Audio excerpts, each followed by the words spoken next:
Uh, because for the simple reason that in many ways it's the right thing to do. We keep saying that for an organization that is looking for a certain set of skills and talent, it should not make a difference whether that person has or does not have a disability, so long as the organization realizes that the person or the candidate is able to do the job that they're expected to do and deliver the outcomes that they're expected of. So, with this masterclass, our attempt at Sarthi is to, in a sense, put together a few thought processes that will help organizations uh, commence or accelerate a journey of inclusion within their organizations in a much more holistic and comprehensive manner, uh, and therefore avoid a lot of the pitfalls and the challenges that others may have faced, that we at Sarthi for sure have faced, and therefore to explain through our experiences and learnings of what inclusion is. And before I get there, I think it's very, very important to understand a few very, very exciting set of statistics. And I'm just going to be putting these up. These are publicly sourced. I'm not going to obviously read through each of them, but the second and the third, for example, are very, very interesting, which is the diverse companies really enjoy at least 2.5 times higher cash flow per employee as a result of driving inclusion. Um, but it is equally a fact that the rates of employment for persons with disabilities is at least 50 to 75% lower than for anybody else, which is quite the travesty, really, when you think about it. Because if you look at point number five, it says that 1 in 6 of us identifies with some form of disability, which in reality will end up meaning that 16% of the world's population of 7.5 billion is a person with a disability. Which is why, when you look at it from the point of view of what I've written as the first point, is that 16% is an invisible majority that finds representation in corporate organizations very, very difficult. And it is with a certain level of amusement that I also see what kind of words have entered the global vocabulary of what is called progressive thought, which is increasingly you're seeing organizations across the globe speak about sustainability, speak about being equitable organizations, speak about providing accommodations for all kinds of people, speak about inclusion, collaboration, and of course, the all the big elephant in the room, which is the set of ESG goals, which, however, as we see and observe at Sarasi, continues to be primarily driven by more environmental goals and sustainability goals rather than a lot of other inclusion-related principles and matters that organizations, we hope, will start taking seriously as we go along. But coming closer to India, uh, I think the numbers speak fairly clear and present for themselves. 70% of India's persons with disabilities continue to remain unemployed, despite an extremely high rate of education and very, very diverse and varied skills. 21% of all persons with disabilities in India obviously have orthopedic challenges. This one is particularly interesting is that while 55% of organizations state that they have an intent to, only about 0.28%, which when you look at it is a minuscule number, are really persons with disabilities within their organizations. Uh, the fourth and the fifth points that you see are not only coming from what Sarathi has experienced at our office over the last 6.5 years now that we've been in operations, but has also been fairly corroborated with organizations that we work with who have employed persons with disabilities and beyond a certain measure of time have been able to identify the metrics to be able to measure what productivity and attrition rates should be. And at 15% of an incremental productivity and a 20% decremental attrition, I think the whole business case of disability inclusion kind of presents itself with a level of ease that does not necessarily need debate and discussion. Uh, Moving along, give you an even deeper India perspective. 2.21% of Indian population is persons with disability. 19% are visually impaired and hearing impaired. The 55% that you see there is the literacy rate amongst persons with disabilities, which obviously is very incongruent with the 36% employment rate that you see. Uh, and government sources say that the inclusion of persons with disabilities within corporate India as well as public sector units uh, will lead to a 7% impact positively on India's GDP, which again, I think goes on to corroborate the fact that the business case presents itself for as it were. Just to give you folks a quick run up for, and I'm sure most of you do, but the Rights of Persons with Disabilities Act of 2016 recognized 21 diverse sets of disabilities as being the recognized ones.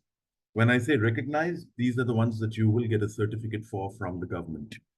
So this, I'm not going to read through all of them, but I just take a pause here for the simple reason that while I pour myself some water, you may want to check this out to see if there was something that you see here that you did not expect to see as a definition of disability.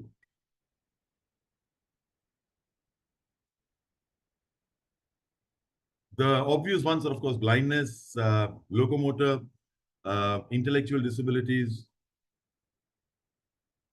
multiple sclerosis, muscular dystrophy.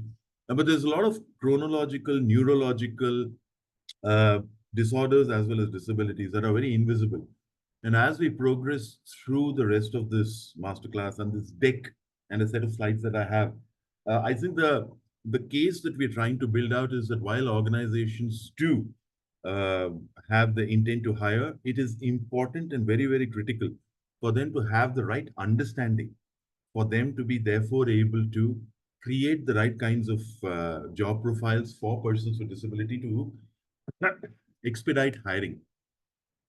And before we come to hiring, let me take a couple of minutes to bring to you the challenges that organizations face when looking at disability hiring and inclusion within their organization.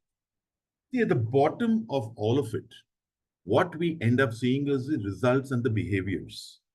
But what we don't realize and observe is that the results and behaviors are, in a sense, outcomes of how we are built both culturally, our upbringing, social norms that we have taken as accepted, and beliefs that we have. So, for example, it starts with a belief. A belief will then continue to become a value. The value orientation that you have will end up becoming a thought process. And that thought process will end up becoming your emotions. When you have emotions is when you start reflecting behavioral patterns. And those behavioral patterns tend to become results. Now, where am I getting with all of this? Our belief that persons with disabilities cannot function, cannot perform in an organization, cannot do the same things that I can do, uh, cannot think the way I can, is coming and stemming from a lot of our core beliefs and thought processes and perceptions, which have been built over years and years. Uh, I will also take a second and to mention the fact that I think the way filmmaking and our movies have often portrayed persons with disabilities over the last, let's say, 25, 30 years, if not earlier, has also brought about a perception of persons with disabilities in either a satirical matter or a manner, or in general in a manner in which they are looked at and shown as perhaps not being able to achieve much, which is the antithesis of everything that we at Sarthi have seen working with persons with disabilities over the last 6.5 years. As we speak today, we have 95 people on rolls as our employees spread across 11 states. And out of those 95 persons that we have, about 90% are all persons with disabilities. And we've been running a successful for-profit organization, which has been audited year on year. And we are now a profitable organization, clearly underlining the fact that working with persons with disabilities is not a showstopper for any organization to achieve its results. And by virtue of doing that, the expectation from organizations really is that they will move from the invisible to the observable, which is our estimate of saying work with persons with disabilities, experience it for yourselves, and then try to understand and correlate the results to what you or what organizations used to think or what people used to think versus what really is achievable. And I think that's the main import of this particular slide. Uh, I think this is important.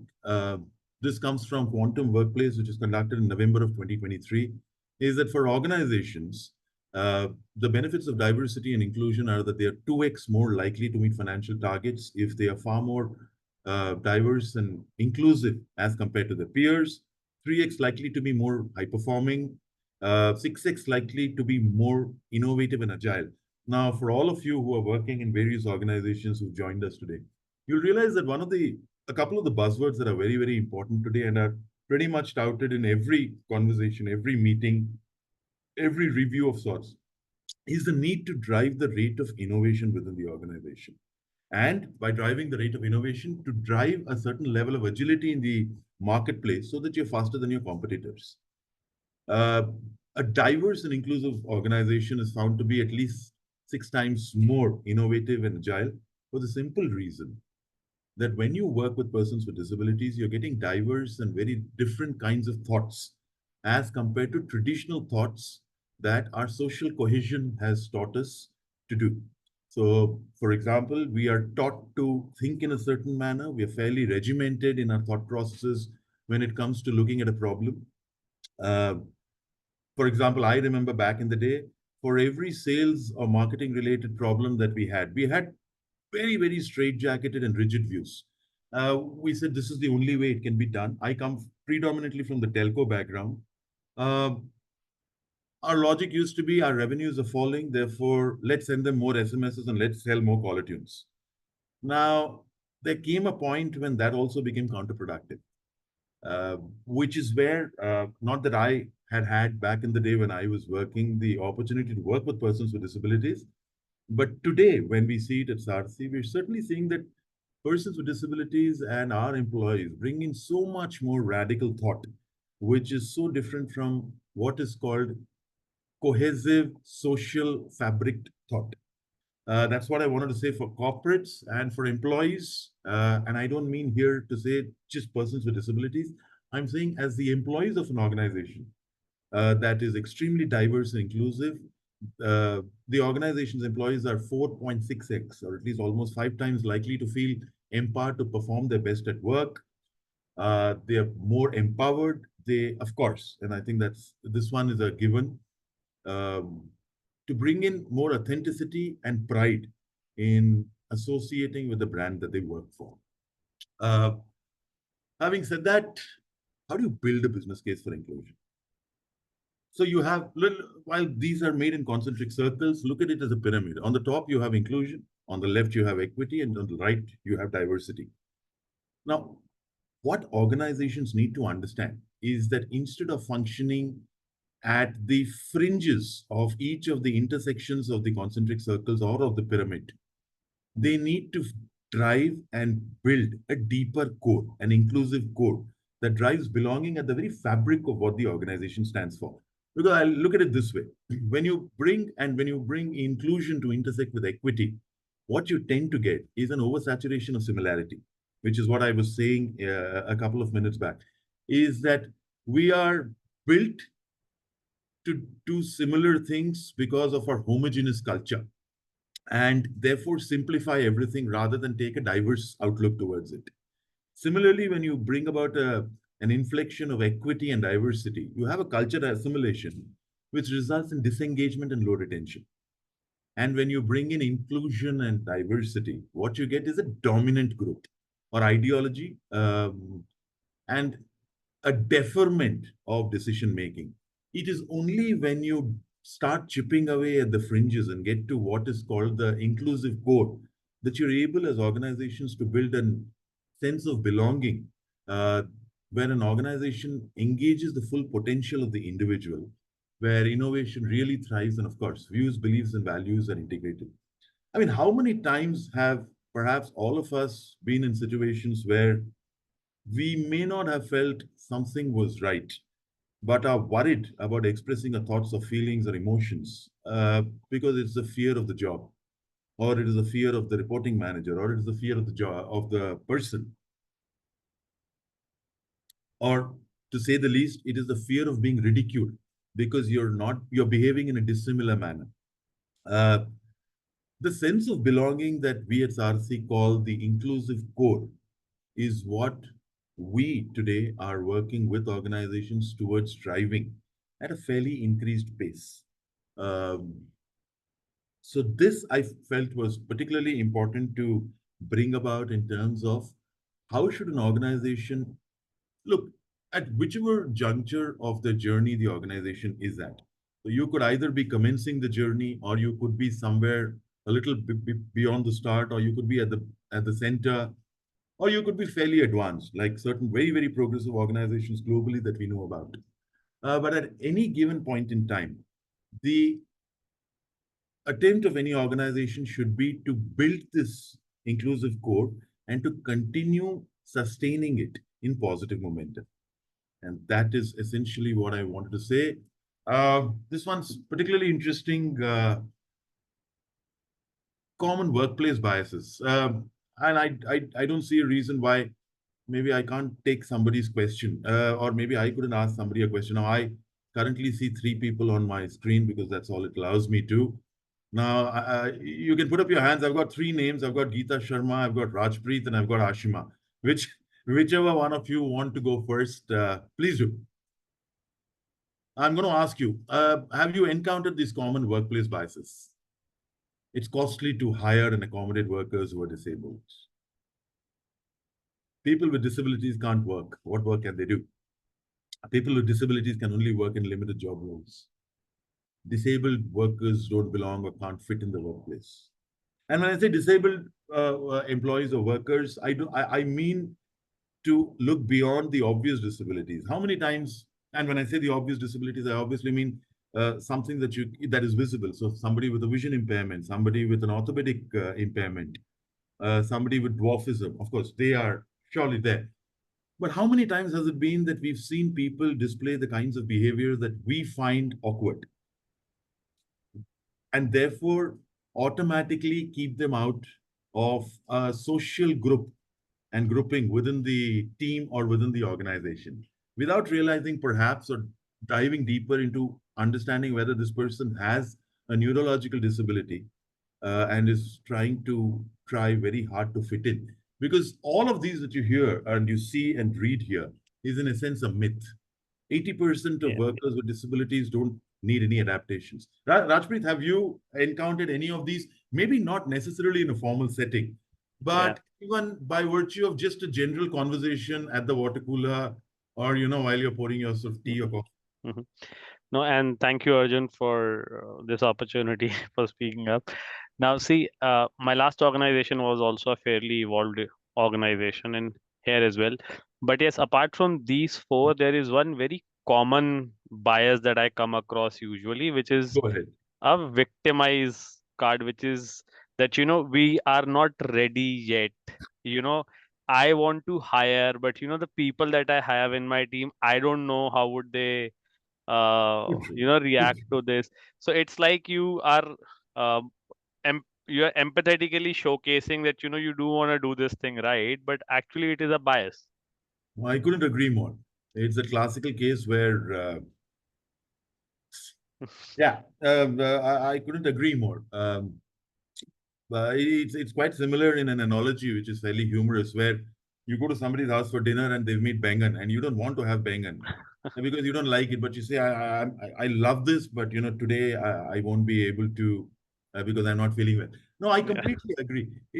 And thank you, Rajpreet, for bringing that up. That certainly is a case, which is why our attempt with organizations is to say, look, if you're saying that you have an intent, that's a great start, but and don't immediately jump into hiring.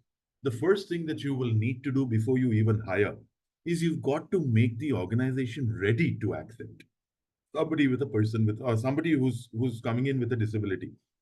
Because see, hiring is perhaps fairly simple. You send out enough job opportunities, you'll surely get quite a few resumes and profiles, and it's fairly easy to recruit. But the challenge and the journey starts after the recruitment and the hiring has happened, because the assimilation and the integration of a person with disability into a team or a function or a department needs work at both ends. So while the person with a disability will certainly need to walk those 10 steps, the rest of the organization or the team or the department or the function, as it were, equally needs to walk that much. Uh, to be able to say, look, I'm comfortable with who you are, the kind of disability that you have. And this is something that I constantly say to every business leader that I speak to, and so does Richa, for example, is the fact that, see, a job is just a job. It's not who you are, it's not your life. All of us go to a workplace or work from home, be that as it may be, boot up our laptops and computers. We do a job for 8 or 9 or 10 hours, but that is about it. It is not our job to be judging people socially, culturally, racially, by virtue of disabilities that they may have. That is not the job that we are getting paid for. It is our social behavior which often creeps into our functioning within an organization, within the jobs that we have, which results in what Rajpreet, you just so rightly said, is I don't know if they will be able to adjust. There is nothing obviously to adjust, because 80% of people with disabilities don't need anything great to be adjusted to. For example, our operations manager is Nitesh. Nitesh joined us in the beginning. He was one of our first few employees, and he's grown through the ranks. Nitesh is visually impaired, and uh, and I mean this with the utmost level of confidence when I say I haven't seen a more brilliant worker, an employee, and somebody who's more competent to manage a very wide range of BPO operations as well as an inclusion transformation platform as Nitesh does. So my point really to a lot of business leaders, Richa and I were in Bombay and Pune about 10 days back, and we met quite a few business leaders there in meetings. And that was a constant thing that we were telling them is that, look, so long as a person is delivering to what you expect, does it make a difference whether he or she or they have a hand or are missing a finger or can't hear? So long as they understand what you've asked them to do and are delivering it, shouldn't make a difference. You're right, Rajpreet. This is where a lot of myth is built. Uh, so when people say people with disabilities can't work, Sarthi is we are our best business case because we've seen folks like Nitesh and so many others who work for us across the country bring in at least 20% more productivity and 14% less attrition. Uh, which does not go to mean that people haven't left Sarthi and gone to other jobs. They have, but not at the rates of attrition that we see in corporate India today. Um, Persons with disabilities, obviously, as you're all aware, I'm hoping can work across functions, levels, and job roles, just so long as they get the same levels of appreciation, acknowledgement, space, and provisions and resources to do the work that I would also need to do if I were to join an organization. That's pretty much about it. And I particularly love this. You see, one of the reasons attrition is so low is also because persons with disabilities, if you remember my first couple of slides, persons with disabilities find it so difficult to find jobs uh, that a sense of loyalty, a sense of gratitude, and therefore a high level of sense of giving is very, very naturally ingrained within them. They're therefore more committed and motivated. Um, which is why we say that bias and impartiality lie in the eye of the beholder for the simple reason that if you were to choose to see something in a certain manner, that's the way you will choose to. It is unless you change it, you will not be able to see another perspective. As they say, there's a very nice thing that I heard earlier somewhere, which was that Hindi mein hai, forgive me, but I'll speak in Hindi. एक मेरा सच है, एक आपका सच है, जो असली सच है वो बीच में है. That's the That whole. is so true. Yes. And moving on further, all of these are myths. You've seen this, and it's all in the mind. And this is something that Richa and I at Sarthi had developed to bring the mathematical and the operational calculations into building the business case of disability. So you look at any normal graph and a matrix. So you've got the two most important metrics that any organization will look at, which is revenue and margins. Now, any organization's job is to constantly move revenue and margins constantly further and therefore increase it.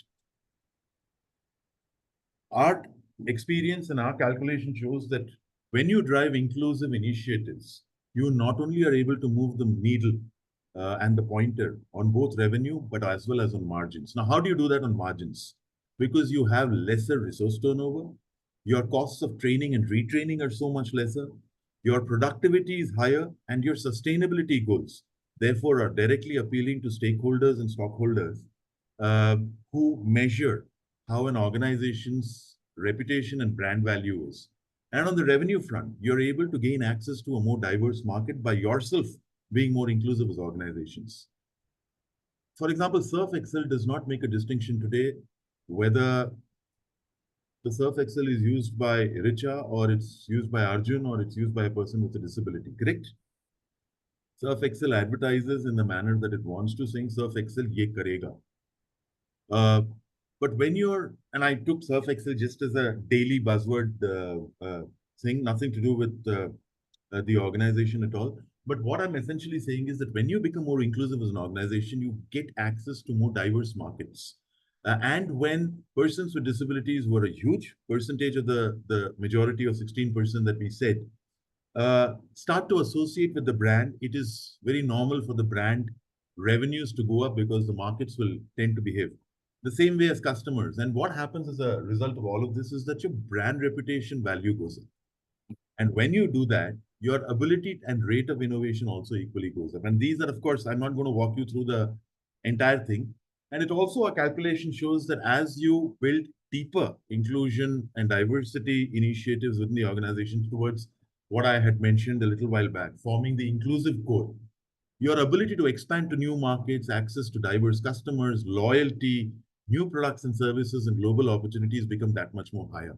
And equally on the margins front, you have lower turnover rates, which I said it reduces cost. Loyalty, you have a higher talent pool. And of course, you have enhanced brand reputation. And mathematically, all of you know that when revenue and margins obviously start inflecting, your costs are much lesser. Fundamentally saying that when you start looking towards or aspiring towards audacious goals of being inclusion innovators, you're able to do far more different things as compared to a lot of what your peers are already doing, which is enhanced creativity and innovation. You have changed brand attributes. You're able to boast of significantly more authentic experience. You've got expanded market reach, your customer resonance and affiliation. See, let's also face this, and let me bring this to fore. The world that we live in today is a far more sensitive global population than we were about 10 years back. Uh, a lot of the language that we use today is more considered language. It's not the kind of language that would have been used perhaps 10 years back within an organization or even within society as a whole. Uh, our need to watch how we address, for example, there's a certain community that does not like to be identified with gender.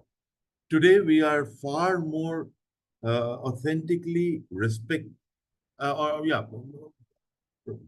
recognizing of the fact that there's a certain person that wants to be not recognized by their gender. Now, when you look at all of that, you're also, as organizations, seeing that it is important to reach out in and resonate with your marketing messaging to these kinds of folks also, because they use the same products that any of us do. And while this is, of course, just a synopsis of the larger, business case that we built out, what is important to understand is that for any organization, whether it builds a car or whether it builds or makes or produces washing powder or makes a chocolate, your classic need is always going to be to reach these 7 or 8 black boxes. Uh, and therefore diversify and increase revenue and margins. So this really is the business case of what corporate disability inclusion can bring to the table, and what organizations that we meet we are suggesting to look at in a more close-ended fashion. Uh, and therefore, by virtue of the conversation of building a business case, something that we also advise them is that organizations need to get past um, just talking about it to get into some form of strategy and action. So we've got a 5 point scale, set of uh, activities in the journey, which is aspire, assess, architect, act, and advance. Each of them, which is aspire being we've got to have leaders today and leaders tomorrow who align the enterprise on the vision to be inclusive organizations. That's the first starting point. The second is to build the fact base, which is to understand your employees, something that Rajpreet had mentioned a little while back. Is that you've got to understand your employees and then slowly start understanding how they behave and how they will orient themselves to inclusion and start working with them, because your vision is to be an inclusive organization. Sorry, that was just the electricity going. It'll be back in about 40 seconds. The next important thing is to build an inclusive plan.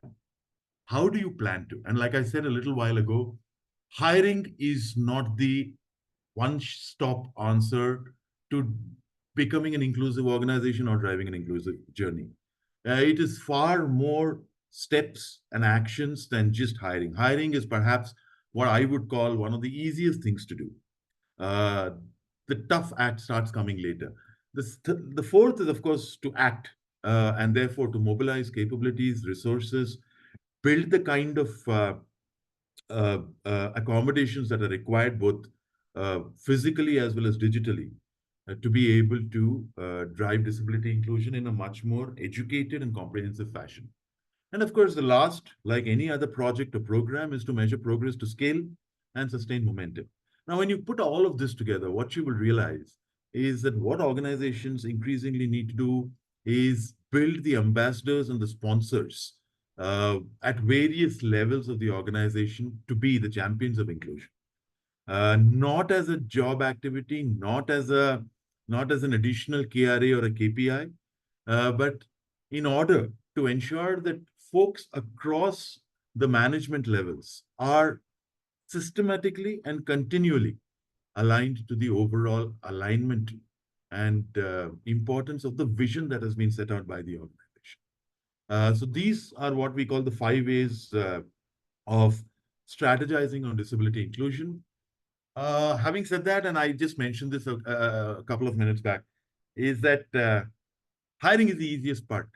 But I think we've boiled down 6 years of experience ourselves, as well as working with various organizations through the years, to see there are three fundamental challenges to disability inclusion that we see reflected within the conversations that organizations have with us, which is that they want to hire only in marginal roles because of various perceptions and biases that they have about what persons with disabilities could or could not achieve. So hiring only in marginal roles. The second is hiring very obvious disabilities. We've had so many conversations with organizations where we've had 3 or 4 meetings, and at the end of it, while we've explained the entire song and dance about the whole concept of disability inclusion, we've been hit with a statement that says all this is great, but right now we only want to hire people with orthopedic disabilities, which is really one step forward and 2 steps back. So while we don't discourage them, because any hiring is, of course, great, I think it's important for organizations to also realize that they need to look beyond the obvious disabilities.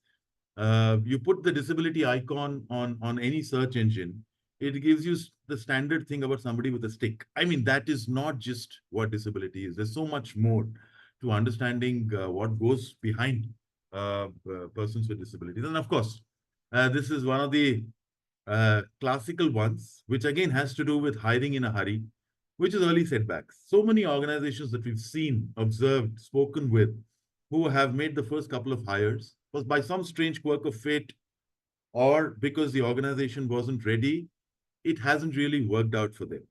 Now, suddenly what's happened is that now they have the experience of having done this for about 4 months, having failed at it, and therefore are experts on saying we've tried it and it will not work. Uh, Now, for each of these, I'm going to give you an example of an organization that all of this is a myth. These are statements that come from uh, not wanting or being unable to move the needle beyond just stating intent. The first and the foremost um, is the case study on SAP. See, what happens when you're hiring only in marginal roles is that you're limiting the potential of a person with a disability. Now, this person with a disability, hypothetically, let's take the example of somebody with an orthopedic challenge. Now, you've already assumed that this person may not be able to travel without even asking him or her. There's no harm in checking. And because the Arjun, you moved on the slide. I think you have to be on the previous one. You've jumped the slide to the case study. Yeah. I am at this SAP case Oh, study. oh, oh, yeah. Thank you. What you're doing is you're limiting the potential of a person. Something that Richa, I, Yamini, Shruti, all of us who are part of Sarathi, we consistently tell organizations is that, look, you want to hire, that is great.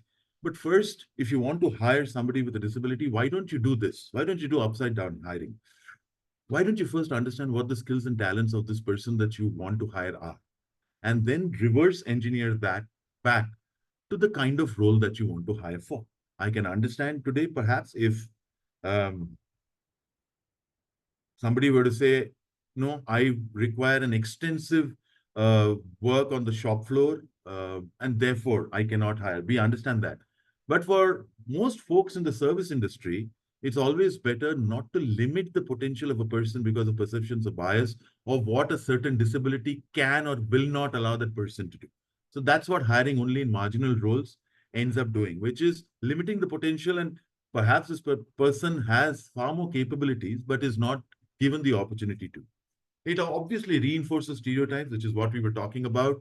Uh, X disability cannot do Y, Z disability cannot do B. It is not true. Reduces diversity of thought. It obviously hinders somebody's career growth and it undermines your inclusion efforts. And nobody has proven all of this wrong as beautifully as SAP. So SAP globally has what's called autism at work as an institutionalized program. uh, their core values are built around building a diverse and inclusive environment that cultivates a culture that's conducive to finding innovative solutions to challenges. So many years back, they initiated a program focused on recruiting and empowering persons on the autism spectrum, uh, fundamentally to drive more sustainability. And while they started off as a pilot, and this is something that is available with us as a case study. It's a Harvard Business Review case study. We'd be happy to share this with any of you. Um, so when SAP looked at hiring persons on the autism spectrum to become mainstays of their workforce, they didn't just look at hiring six people and then trying to work with it. They said, let's go back. The first thing, let's put all the building blocks correct, which is what we're also telling all organizations to do. You need to set the building blocks correct, which is you need to have your human resource, HR policies in order. You've got to have the processes.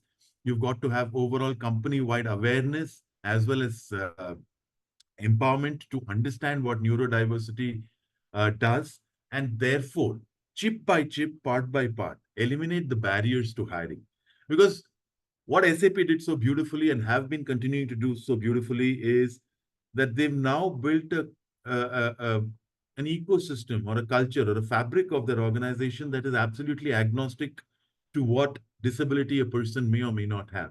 All that they're bothered about is that they are a better organization and that their ability to find more innovative solutions for the world and their consumers is far more. And the second one is hiring obvious disabilities. And the case study here is Lemon Tree. Um, what did Lemon Tree do? They did dual job structuring. So Patu Keswani, who's the owner of Lemon Tree, the founder, employed individuals with Down syndrome for setting tables and buffets, allowing other stewards to function on social and focus on social interactions.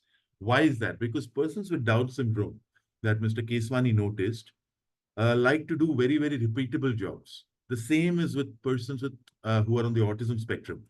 Now, when Mr. Keswani realized that these people thrive and excel in doing repeatable tasks over and over and over again, he realized that if this is, I run a hotel, And if this is the job, which is setting tables and buffets, is what I need to get done, which is a fairly repeatable job day in and day out, why don't I get people with Down syndrome? Lemon Tree, of course, boasts of a splendid 40%, if I'm not mistaken, of its overall employee count as being persons with disabilities, and is not just a Harvard Business Review case study, but is also a very celebrated case study across the world for the simplicity of thought that Mr. Keswani and, of course, Ms. Lal, who's the Vice President for uh, Sustainability and Inclusion, uh, have managed to create as beacons of hope for anybody who wishes to at least start looking at how to approach the whole concept of disability inclusion. Uh, Last but not the least, we spoke about early setback. Like I said earlier, I think Sarathi, we are our best case study. Like I equally mentioned earlier, it's not as if, see, over the course of the last 6.5 years, we must have recruited over about 280 odd persons with disabilities on our rolls. Today, we are sitting at 95, which obviously means that we've had attrition along the way.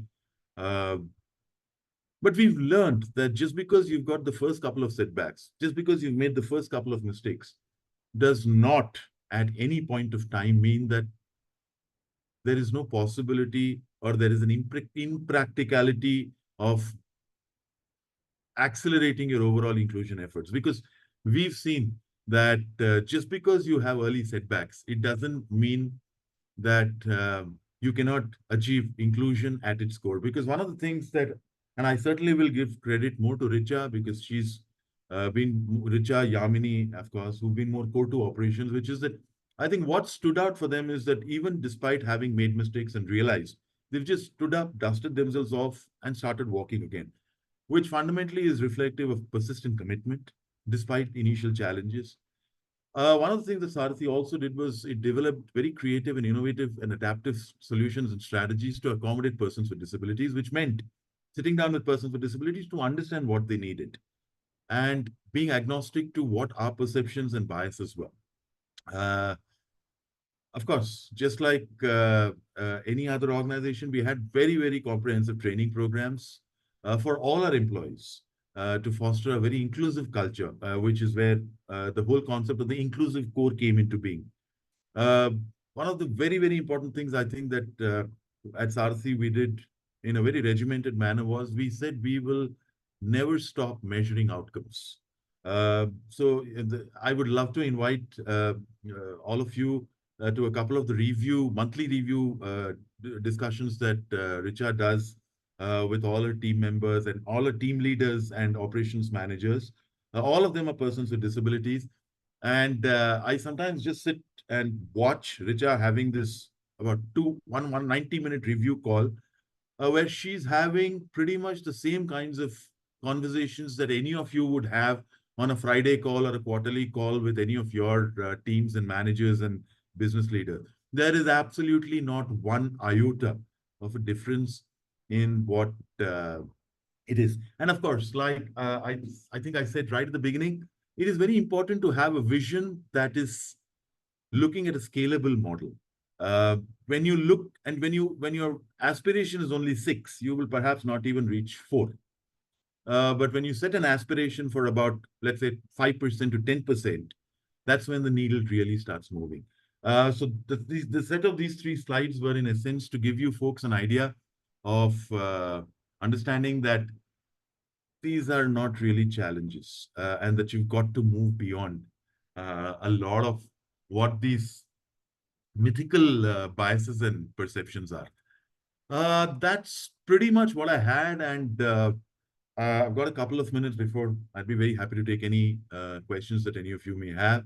Is that building a holistic inclusion concept and strategy for sustainable impact never starts at hiring and never stops at hiring. It's a lot more. We've got a 5-step process, which is that you've got to build accessible infrastructure. Your buildings and office spaces have to be more accessible. So, for example, if somebody's going to walk in or come in a wheelchair and enters the elevator, you need to be careful that the numbers and the points on the elevator to press for the right floor are not at a height that the person is not able to reach. Or if there's a person who's got a visual impairment, We've seen many organizations, many jazzy offices that have elevators that don't say out the floor that you've reached, which means that a person with a visual impairment will never be able to understand which floor he or she has reached. So that's very important, which is to build physical and architectural accommodations. Your information and communication, both internal and external, need to be accessible. And it's got to be sensitized communication. So while your communication internally to employees will need to bring in that level of sensitivity and maturity, knowing that you're an inclusive organization, it's got to be adequately and commensurately equally reflected in how you're communicating with the outside world. And I think I'm very happy to note that in the last couple of years, if I'm not mistaken, there have been a few advertisements that have really come out and resonated with a lot of us for the inclusive nature of um, the messaging that they've brought out. Third, one of the most critical ones is attitudinal. We've spoken enough about this, which is how do you build a culture agnostic to biases, perceptions, and stereotypes? This is a constant job, 24 by, if not 24 by 7, at least a larger part of the day. This is constantly because this is the foundation of the vision to building an inclusive organization. Fourth point, again, very important, which is technological, which is all kinds of technology needs to be equally accessible. And if there are certain accommodations that certain persons with disabilities will need in terms of technology to perform the tasks and the duties that they've been assigned, it is just natural that it be provided. And last, of course, not the least, what I said right at the beginning, which is organizational, which is the culture and vision and the clarity of communication to the organization reflects the seriousness that the organization will lend to its employees as they move towards more sensitized and aware behavior. So that's pretty much what I had. Employ, enable, engage, empower. Uh, and in many ways, the essence of these four words is really what every person with disability, perhaps today, is screaming out loud to corporate India to say, give me a chance, employ me, enable me, engage me, empower me. And I will do what it takes as happily and as sure-footedly as any of your other employees, and perhaps go a little bit more because of the gratitude for what the job offers me. So that, ladies and gentlemen, was what I had to present. We're all working towards a world that is more diverse, that's more equitable, and that is more inclusive. Because, like Richa always takes pride in saying, you never know when you could suddenly have some kind of an inability uh, rendering you to feel just the way a lot of persons with disabilities do, which is to seek equal footage as well as equal standing amongst the rest of the citizens of the world. So that, ladies and gentlemen, was I. Thank you very much. That's all I had. And I'm going to stop sharing because I think we are on the clock. And I'd be very happy to take any questions from any of you if you had any. Richard, do we have any questions from the chat box? I think it was Yeah, such I a have a good. question. Yes, please, Geeta, go ahead. Yes, Geeta. I have a question, Arjun. I think I did put up in the chat, but I'll quickly summarize. So a lot of times, I think we're also going through a lot of biases, and we've just started the journey with Sun Life. We're not yet completely there, but the belief system has started to sort of inculcate in terms of, people with disability that we are hiring. So there are a lot of biases we have got, and I think we are overcoming those as well after the experience we've had with the candidates and with the employees who have been hired by us. I just want to understand that sometimes we do hire invisible disabilities and we realize after we hire that this is a person with disability, which could be as complicated as a bipolar disorder, or could be, to my mind, a person with a stammering problem. So I mean, how do we then ensure that we make them feel at the workplace and don't have those biases? Now we realize after it, we've not called it out. Other people we've called out and specifically hired. No, that's a fantastic question, Geeta. I can't thank you enough for bringing that in because it's also fortuitous that you bring it up now because when we were in Bombay and Pune, Richa and I, this is Yeah. precisely the conversation that we had with a particular organization that I will not necessarily take the name of. And I think one of the suggestions that we gave them, which they were very receptive to, was look, when you're hiring somebody, now, okay, what's gone, what's over is over. You can't do anything now about it. So we will come to that. But going forward, why is it not possible for you to encourage future candidates and future employees who will join your organization to declare the disability to you in a manner, Geeta, that shows that does not give them the sense that you're going to ask them this question because you want to negate them from the candidacy, but in essence to ask them so because you're encouraging as an organization for people to come out with the disabilities. Because what tends to happen is that the moment you send out a message saying, look, we don't have a problem with your disability. If you let us know what it is, we'll only be able to work better with you to understand what it is that you need and don't need, so that we are able to work with you better, and therefore also let them perform in the manner that they want without feeling awkward. Because, like you rightly said, in many cases, it reaches a point of no return where you've realized this person hypothetically has bipolar, and you don't know what to do with it. This person is not receptive because this person does not know how you will react to it. And it's a point of no return. So, one of the things that we're constantly telling people is send out a message, put out a message that is encouraging of persons with disability to declare the disabilities. Arjun, Uh, may I just add one more thing? please, Richard, by all means, go. So, Geeta, I think I'll just further add to what Arjun just mentioned. What I understand from your challenge is there are certain set of people who are being consciously hired, knowing or rather with the knowledge that this is the disability they have.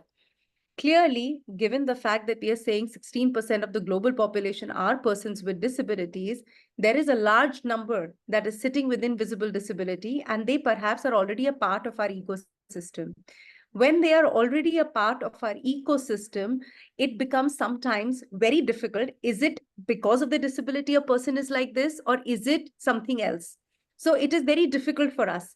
And I think over the chat, someone else also mentioned the same, and I would like to reiterate that what tends to happen nowadays is, Geeta, the moment an organization is transforming their culture and are in a position to become a little more inclusive and are able to give that sense of confidence to their employees, hey, we are inclusive. One step towards that is you bring in more people so that the organization gets that confidence. They're walking the talk, right? That is one. Secondly, it should ideally be followed up with a self-declaration. The moment the organization has built the culture of inclusion, already existing set of employees will get the confidence that I can also come out with my disability.